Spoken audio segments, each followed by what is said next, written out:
Bismillah, Assalamualaikum warahmatullahi wabarakatuh. Salam sejahtera untuk kita semua. Adik-adikku sekalian, saya Andi Sudimas Sulaiman, Gubernur Sulawesi Selatan, mengucapkan selamat datang dalam program Smart School Dinas Pendidikan Provinsi Sulawesi Selatan. Hari ini adik-adik sekalian akan mengikuti pembelajaran hybrid dalam program Smart School.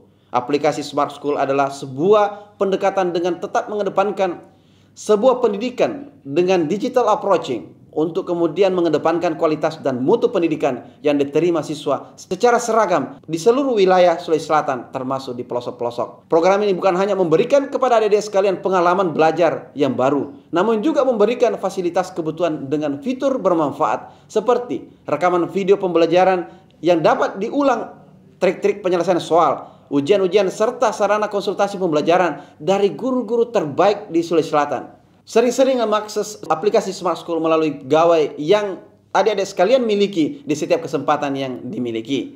Untuk seluruh adik-adikku sekalian yang saya cintai, saya banggakan, selamat belajar dan semoga ilmu yang didapatkan bermanfaat untuk menambah pengetahuan pendidikan adik-adik sekalian. Salam kita pada salam. Assalamualaikum warahmatullahi wabarakatuh. Salam sejahtera untuk kita semua.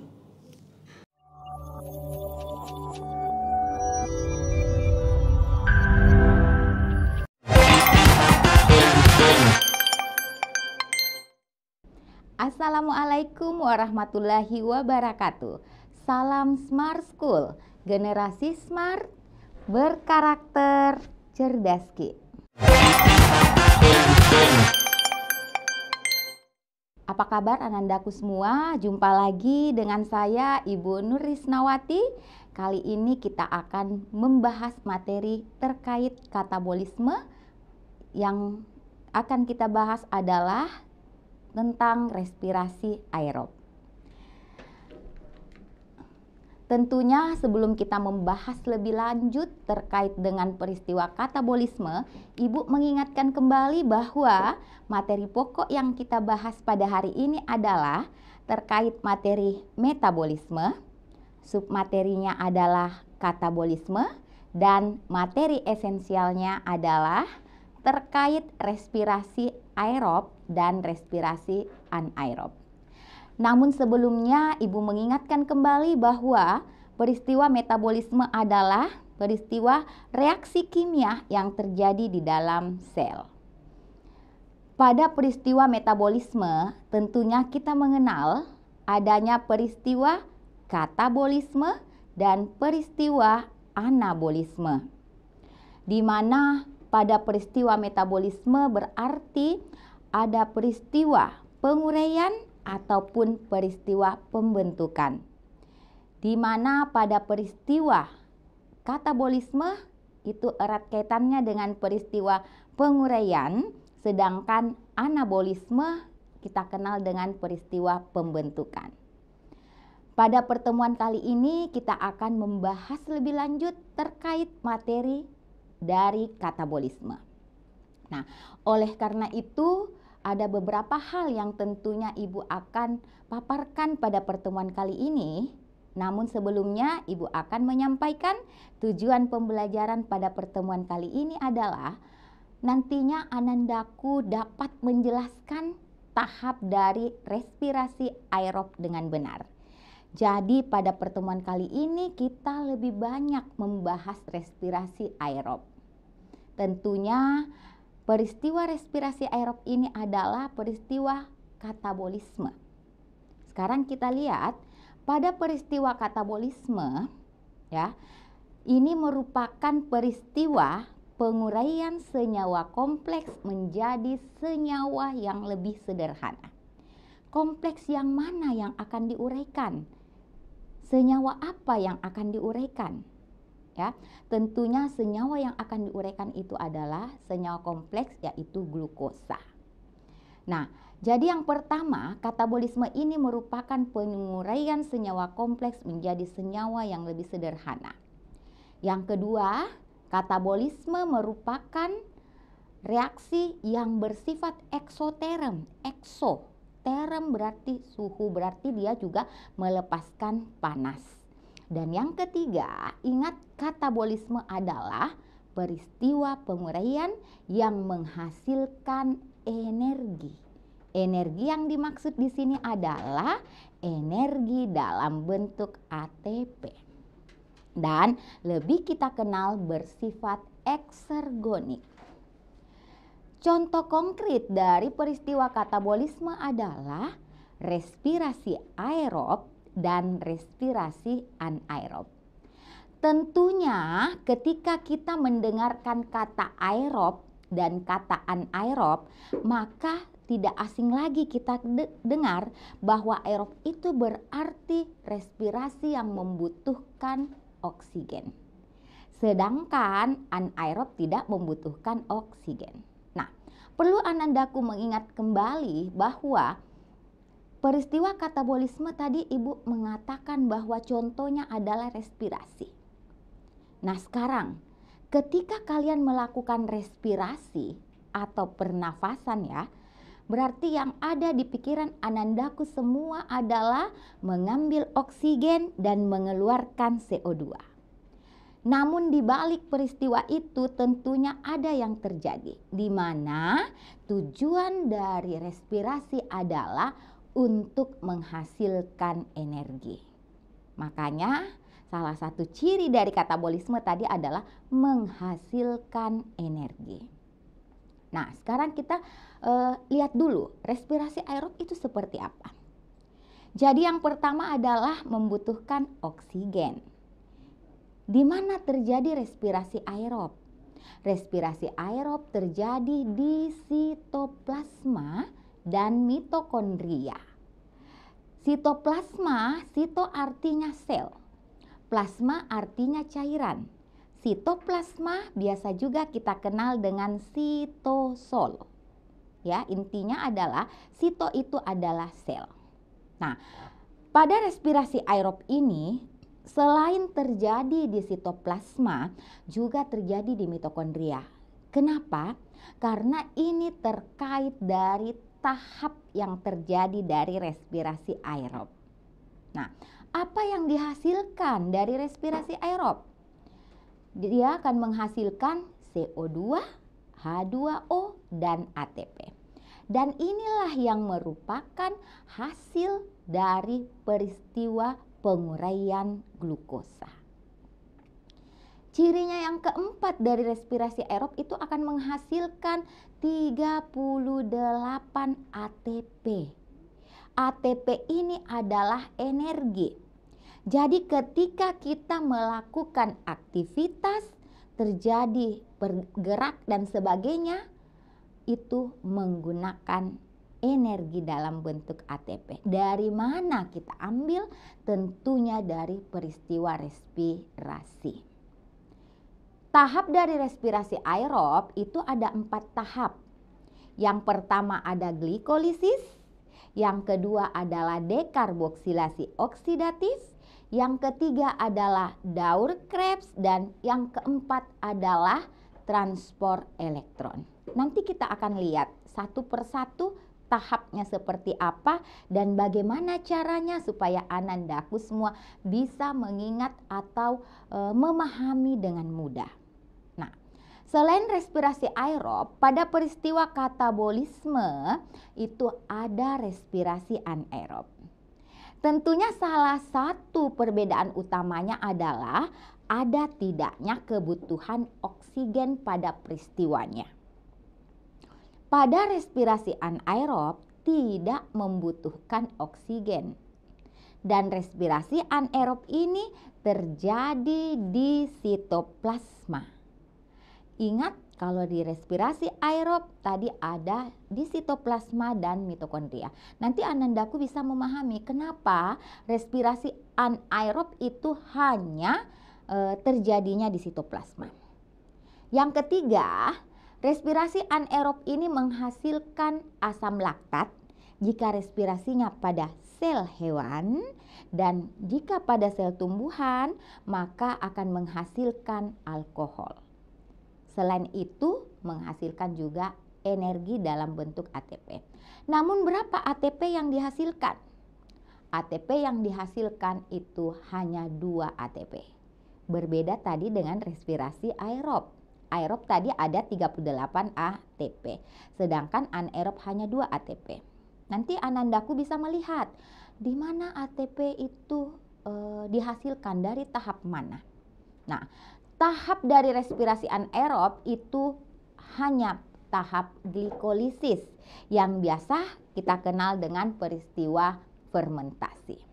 Nah, sekarang kita mau membahas lebih lanjut terkait respirasi aerob dan tepatnya adalah tahap dari glikolisis dan tahap dekarboksilasi oksidatif.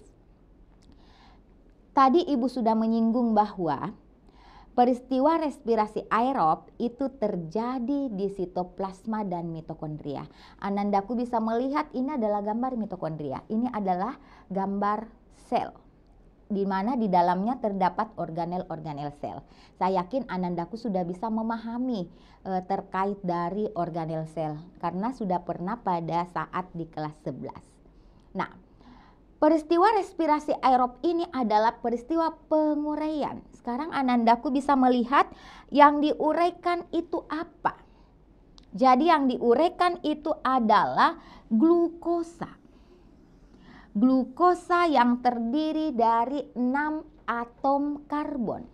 Ingat kembali, reaksinya glukosa adalah C6H12O6 ya. Jadi ini rumus kimianya ya. C6H12O6, dia bereaksi dengan 6O2, berarti oksigen. Kenapa? Karena respirasi aerob. Akan menghasilkan CO2, H2O, dan energi dalam bentuk ATP. Kalau anandaku melihat persamaan reaksi ini, maka ini adalah kebalikan dari persamaan reaksi yang terjadi pada peristiwa fotosintesis.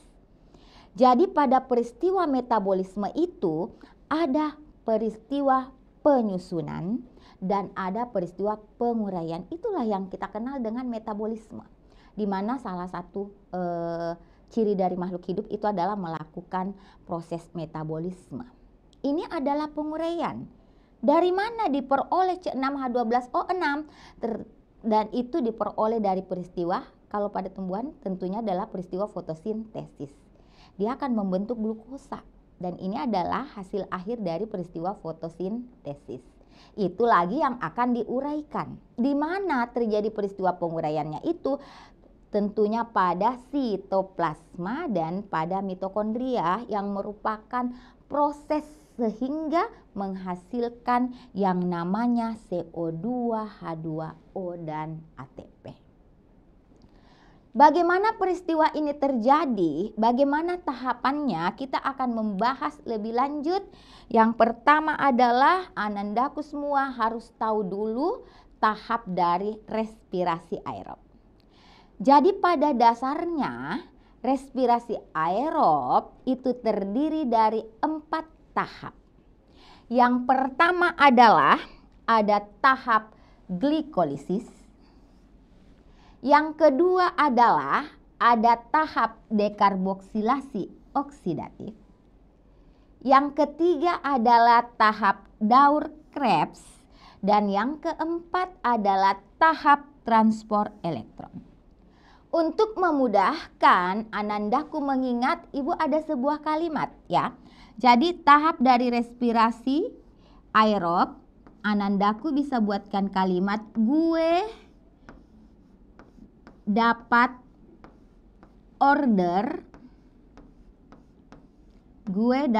order dari teman.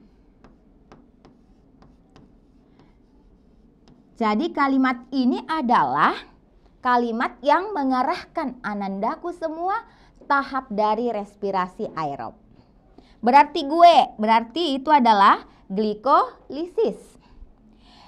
DO berarti dekarboksilasi oksidatif. DR berarti Daur-Krebs. T-nya adalah transport elektron. Jangan lupa ya.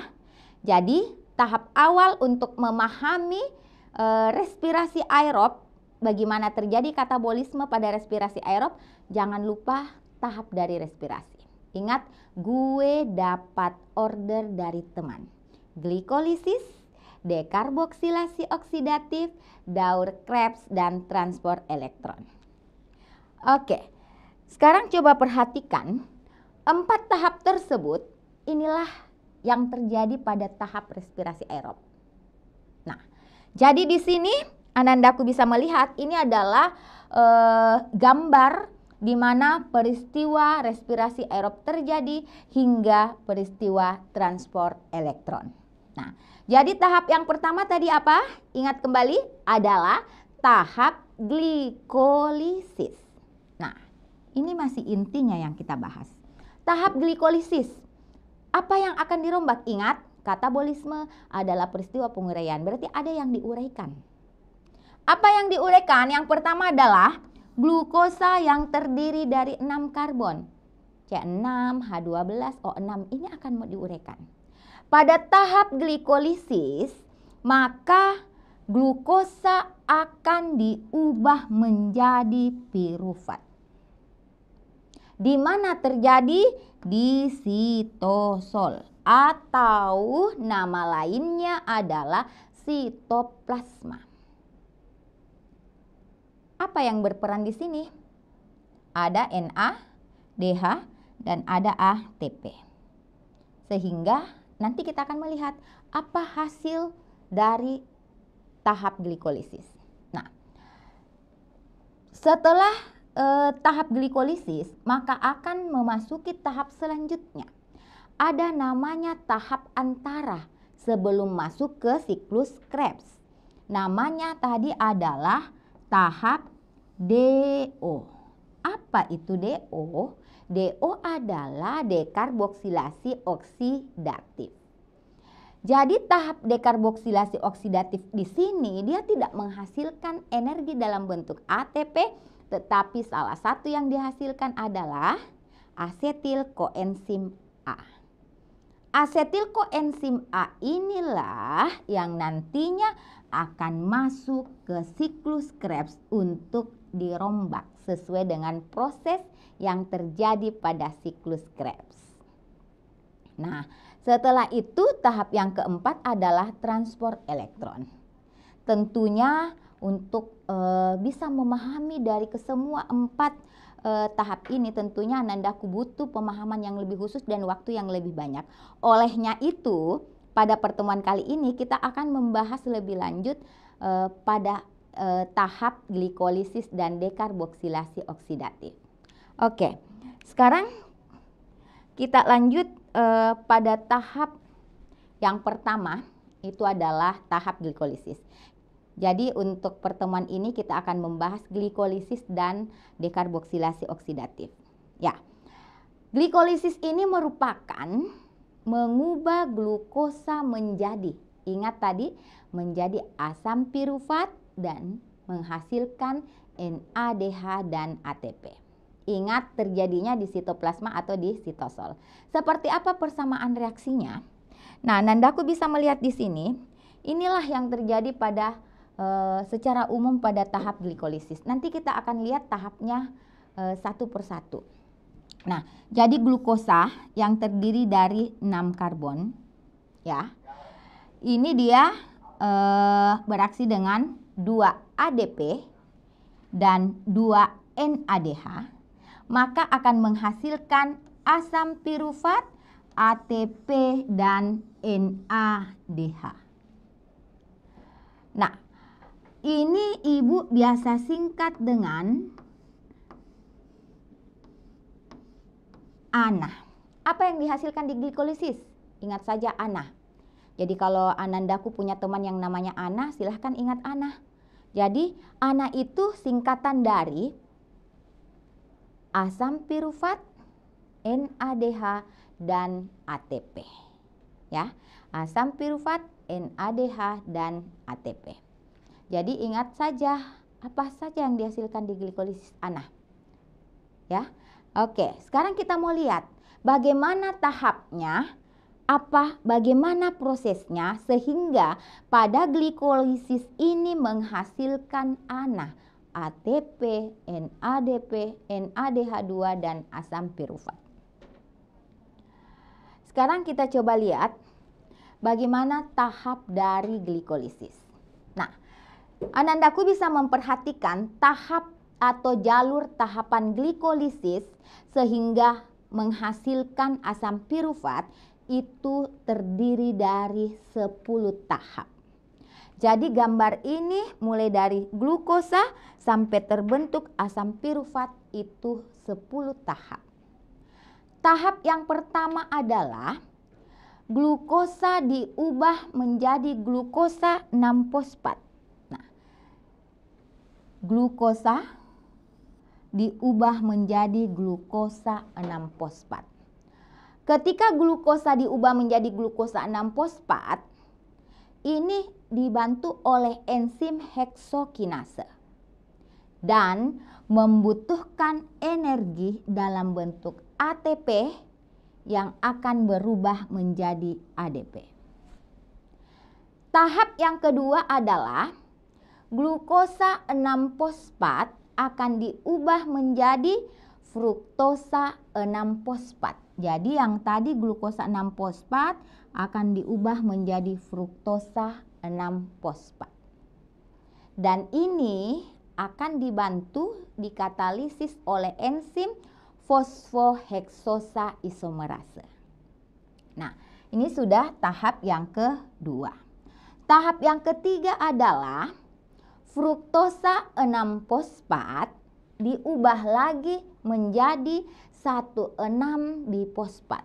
Fruktosa 6-fosfat diubah menjadi fruktosa 1,6-bifosfat yang dibantu dengan enzim fosfofruktokinase dan di sini membutuhkan ATP yang akan diubah menjadi ADP.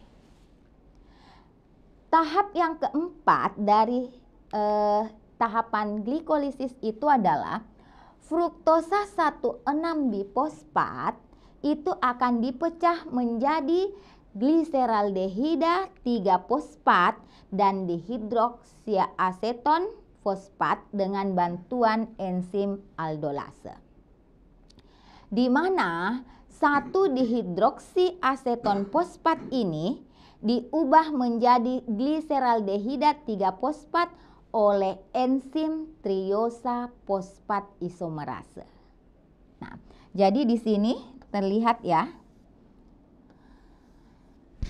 Nah, gliseraldehida 3-fosfat nantinya akan diubah menjadi 1,3-bifosfoglyceraldehid ya. Ini dengan bantuan enzim gliseraldehida 3-fosfat dehidrogenase sehingga terbentuk yang namanya NADH. Jadi tadi NAD itu berubah menjadi NADH. Tahap selanjutnya adalah perubahan dari 1,3-bifosfogliserat diubah menjadi 3-fosfogliserat, di mana pada peristiwa ini dibantu oleh enzim fosfogliserat kinase dan dilepaskan energi dalam bentuk ATP. Nah, kalau tadi ATP itu dia menjadi ADP. Kalau di sini ADP menjadi ATP. Nah, tahap selanjutnya adalah 3-fosfogliserat ini akan diubah menjadi fosfoenolpirufat.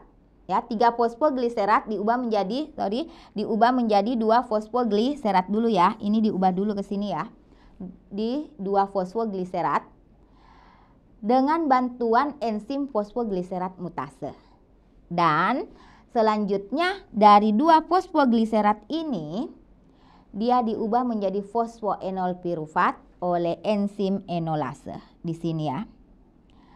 Jadi sehingga akan menghasilkan fosfoenolpirufat yang diubah menjadi pirufat oleh enzim pirufat kinase.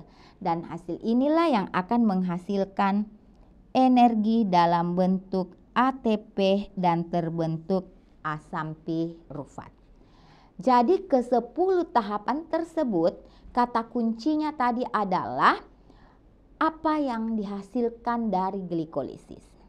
Jadi proses-proses mulai dari perombakan glukosa 6 karbon, ketika dia melepaskan energi, ketika dia menggunakan energi, maka pada dasarnya juga dibantu oleh enzim yang berfungsi untuk mempercepat reaksinya. Nah, sehingga berdasarkan apa yang tadi kita bahas terkait dengan tahap dari glikolisis, maka yang dihasilkan sebagai hasil akhir dari tahap glikolisis adalah 2 molekul asam pirufat, 2 ATP.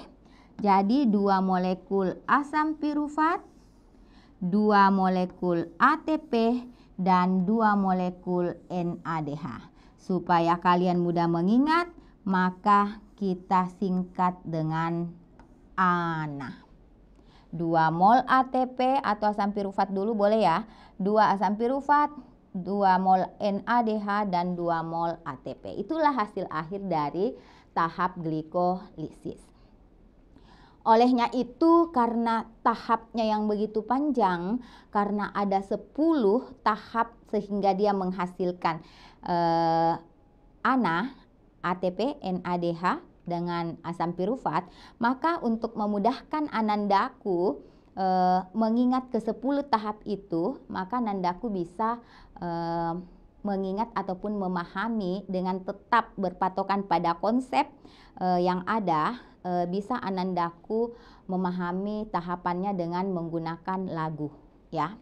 Jadi Anandaku yang mau mengetahui dengan jelas tahapan-tahapan dari peristiwa glikolisis, boleh nanti boleh men-scan barcode-nya, nanti bisa menyanyikan lagunya. Nanti Anandaku boleh men-scan barcode-nya, boleh mendengarkan dan boleh mengulang-ulang, tetapi tetap berpatokan pada konsep gambar yang tadi kita bahas. Oke, Ibu berharap itu bisa mempermudah Anandaku untuk lebih memahami dan mengingat tahapan dari tahap glikolisis. Nah, selanjutnya tahap yang kedua dari peristiwa respirasi aerob adalah tahap dekarboksilasi oksidatif. Tahap dekarboksilasi oksidatif ini terjadinya di mitokondria. Jadi gambar ini adalah gambar mitokondria, ya. Jadi ini adalah gambar mitokondria. Disinilah terjadi peristiwa dekarboksilasi oksidatif. Kalau tadi dia di glikolisis itu di sitoplasma atau di sitosol. Nah, ini ada matriksnya, ada kristanya. Ini matriks ya, ini krista. Jadi peristiwa dekarboksilasi oksidatif itu terjadinya di matriks mitokondria. Nah, pada peristiwa dekarboksilasi oksidatif ini merupakan reaksi kimia yang mengawali siklus Krebs. Kenapa dikatakan mengawali siklus Krebs? Dan ada beberapa juga ini adalah mengatakan bahwa ini adalah tahap antara glikolisis dengan dekarboksilasi oksidatif. Nah, kenapa? Karena pada tahap inilah yang akan menghasilkan yang namanya asetil koenzim A. Jadi tahap dari glikolisis tadi itu hasilnya salah satunya adalah asam pirufat. Asam pirufat itulah yang akan memasuki tahap selanjutnya, yaitu tahap dekarboksilasi oksidatif. Jadi asam pirufat 2C3H4O3 ini dengan bantuan koenzim A akan menghasilkan nantinya asetil koenzim A 2C2H3O koenzim A dan karbon dioksida yang akan dilepaskan. Jadi kalau kita berbicara apa yang dihasilkan dari dekarboksilasi oksidatif, berarti ada CO2, NADH, dan ada asetil koenzim A. Ingat pada tahap dekarboksilasi oksidatif tidak dihasilkan atau tidak menghasilkan energi. Di tahap mana saja menghasilkan energi? Itu di tahap glikolisis, di Daur Krebs, dan di transport elektron. Di dekarboksilasi oksidatif tidak menghasilkan energi, tetapi yang dihasilkan adalah asetil koenzim A, NADH, dan karbon dioksida. Seperti apa tahapan yang terjadi pada dekarboksilasi oksidatif? Coba perhatikan. Jadi pada peristiwa ini adalah reaksi dekarboksilasi oksidatif. Jadi asam pirufat ini akan mengalami dekarboksilasi sehingga gugus karboksil akan hilang sebagai CO2 dan akan berdifusi keluar sel. Dua gugus karbon yang tersisa kemudian akan mengalami oksidasi sehingga gugus hidrogen dikeluarkan dan ditangkap oleh akseptor elektron NADH.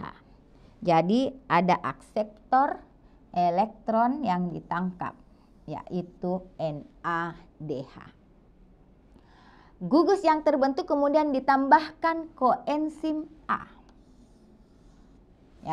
Ditambahkan koenzim A sehingga menjadi asetil koenzim A.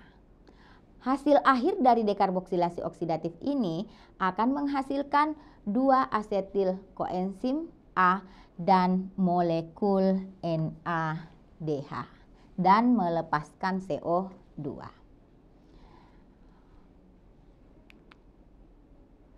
Oke.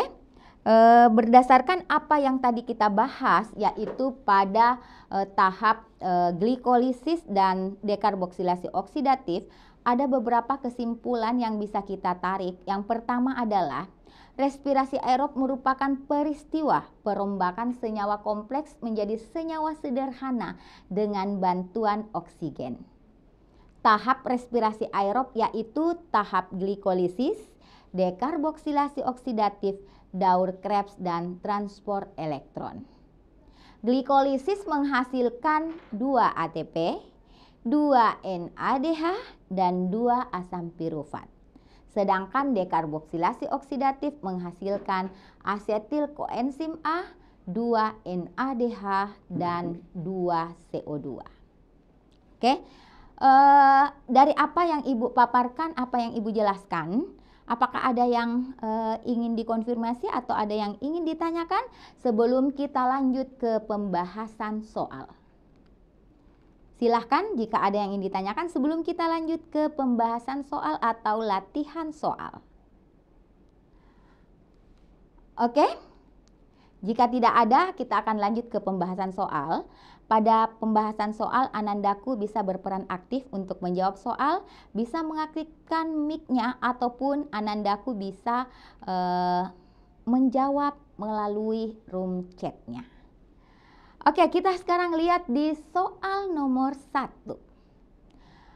Pada soal nomor 1, perhatikan pernyataan proses metabolisme berikut. 1. Memerlukan energi. 2. Menghasilkan energi. 3. Perubahan senyawa anorganik menjadi senyawa organik. 4. Mengubah energi cahaya menjadi energi kimia. 5. Membutuhkan oksigen sebagai akseptor hidrogen. Pernyataan tersebut berkaitan dengan proses katabolisme adalah. Sekarang, Anandaku bisa melihat bahwa kalau kita berbicara proses katabolisme berarti yang kita bicarakan pada dasarnya adalah peristiwa respirasi. Silahkan ada yang mau menjawab, silahkan mengaktifkan mic-nya atau menjawab pertanyaan melalui room chat-nya masing-masing. Silahkan, ada yang ingin menjawab, boleh mengaktifkan mic-nya. Oke, sekarang kita lihat. Jawabannya tadi adalah C. Kata kuncinya adalah peristiwa, ingat kembali tadi peristiwa katabolisme ada yang diuraikan. tadi itu kita kenal dengan bersifat eksergonik, berarti menghasilkan energi. Kalau kita lihat di pilihannya yang ada duanya cuma satu, yaitu adalah C, ya. Nah, kita lihat memerlukan energi. Dia kan tadi menghasilkan energi karena kenapa? Dia bersifat eksergonik. Terus yang kedua itu adalah 5. Kenapa? Membutuhkan oksigen sebagai akseptor hidrogen. Kenapa? Ini pada saat dia dibutuhkan pada saat pembentukan H2O. Di mana pembentukan H2O? Pembentukan H2O itu terjadi pada tahap transport elektron. Dan pada tahap inilah akan menghasilkan energi yang terbesar. Energi terbesar dari tahap respirasi aerob ya. Oke, terima kasih yang sudah menjawab baik secara online, secara langsung ataupun melalui room chat. Oke, sekarang kita lanjut ke kuis soal nomor 2. Silahkan Anandaku menyimak dengan baik soal yang kedua. Saya yakin Anandaku semua bisa menjawab, tapi mungkin terkendala oleh jaringan ya. Oke, sekarang kita lihat soal nomor 2. Pada soal nomor 2, perhatikan diagram reaksi katabolisme karbohidrat. Bagian yang berlabel X, 1, 2, dan Y berturut-turut adalah. Silahkan, ada yang mau menjawab? Boleh diaktifkan mic-nya dong, ataupun melalui room chat-nya. Kalau Anandaku memahami tadi tahap dari katabolisme atau respirasi aerob, ingat kembali tadi ada kalimat yang Ibu ajarkan, gue dapat order dari teman. Kita lanjut, kita coba menjawab bersama-sama. Terima kasih SMA 1 Selayar sudah menjawab. Sekarang kita lihat. Kata kuncinya tadi adalah ada 4 tahap. Ingat kembali yang Ibu ingatkan kalimat yang bisa memudahkan Anandaku supaya mudah mengingat tahapannya. Gue dapat order dari teman. Ingat ya. Jadi tahap yang pertama tentunya adalah tahap glikolisis. Namun di sini sebenarnya adalah yang akan dirombak itu apa? Berarti yang akan dirombak itu sebenarnya X-nya di sini adalah glukosa. Yang mana yang ada glukosa? Nah, kalau jawabannya kita lihat berarti ada jawabannya E. Karena A, B, C, D itu tidak ada lagi glukosa. Berarti E. Tetapi kalau misalnya nantinya lebih dari 1, maka kita bisa melihat glukosa ini akan memasuki yang namanya tahap glikolisis. Ya, kalau ada yang bulat-bulat begini, ingat itu adalah tahap Daur-Krebs atau siklus Krebs. Ini ya, 2 dan reaksi Y itu adalah peristiwa transport elektron. Kenapa? Karena menghasilkan H2O. Pembentukan H2O terjadi pada tahap transport elektron. Berarti jawabannya adalah E. Oke, sekarang kita lanjut soal yang ke-3.